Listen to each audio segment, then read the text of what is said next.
To tell the true story of the Fabulous Nicklaus Brothers, we must travel back in time almost a century to the north of Finland. For it was there, in the little Lapp village of Whipstenhurlzimik of Freutliftenberg, that young Friedrich Nicholas Kanisch Paradigm eked out a meager living as a purveyor of reindeer milk cheese byproducts. Nick, as he would have been known to his friends if he'd had any, was just on the verge of cutting a lucrative deal with Kraft Foods Incorporated in 1907, when his hopes for a successful merger were unexpectedly dashed by his brother, Olsen Nicholas Kanisch Paradigm, who absconded with Nick's entire reindeer herd, allegedly to embark on some harebrained toy manufacturing scheme. Under the circumstances, Nick had little choice but to emigrate to America.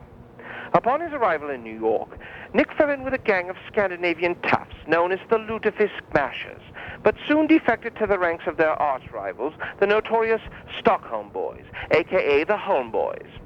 Within a decade, Nick had struck out on his own, and by 1921 was the reputed head of all the Scandinavian crime families in Vermont. Loathed but respected throughout the greater Montpelier area, Nick the Louse, as he was now known, left a trail of unusual and largely unprofitable crimes, including bigamy, minting aluminum pennies, and illegally transporting boxing kangaroos across state lines.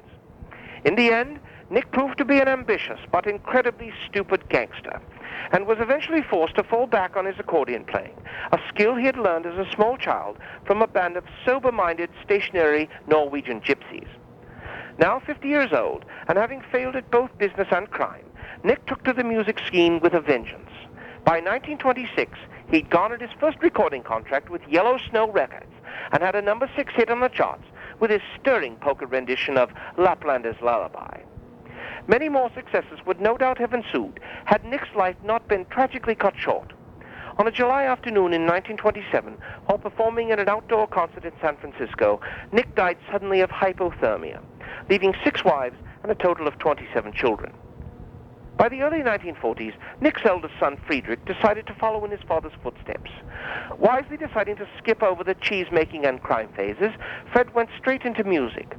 Along with half-brothers Hans and Rudy, he formed an avant-garde polka group with a big band sound which became the legendary Fred Nichols and the Brothers Kanisch Paradigm, which was later shortened to Nichols and Dimes.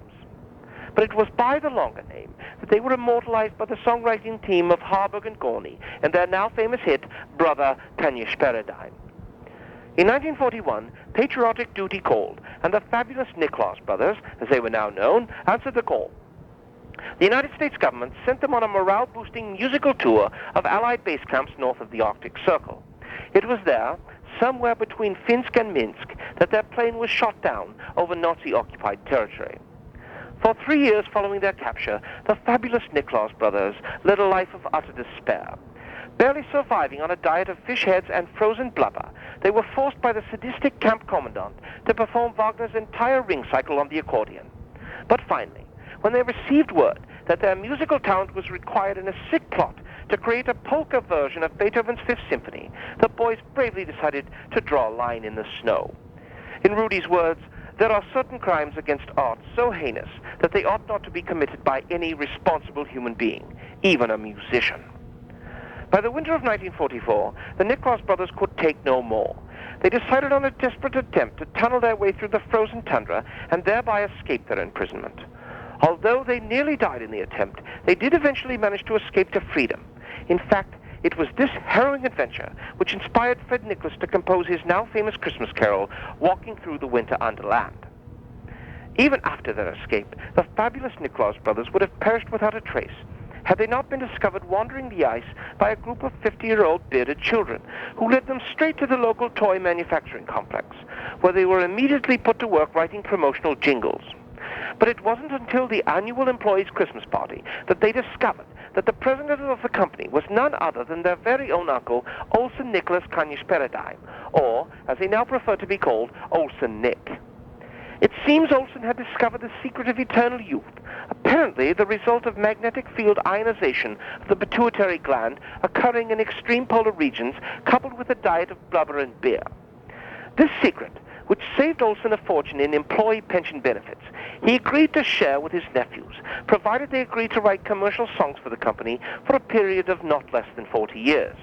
The boys agreed and penned some classic Christmas tunes about sleighs and magic reindeer and the like during this highly productive period. In January 1985, Olsen Nick cut the boys loose. Where to now, Fred Nicholas asked his brothers. Hans, always a man of less than a few words, answered by pointing in several different directions, all of them south. Right, agreed Rudy, somewhere warm. By July of that year, they had escaped the bitter Arctic cold and were sweating like pigs in Needles, California.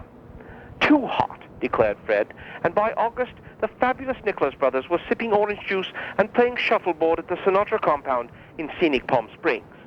Thanks to the persuasive influence of their old pal and devoted fan Frank, the Fabulous Nicklaus Brothers were soon installed at Gillies as the permanent opening act for the Joey Bishop Show, and the rest, of course, is musical history.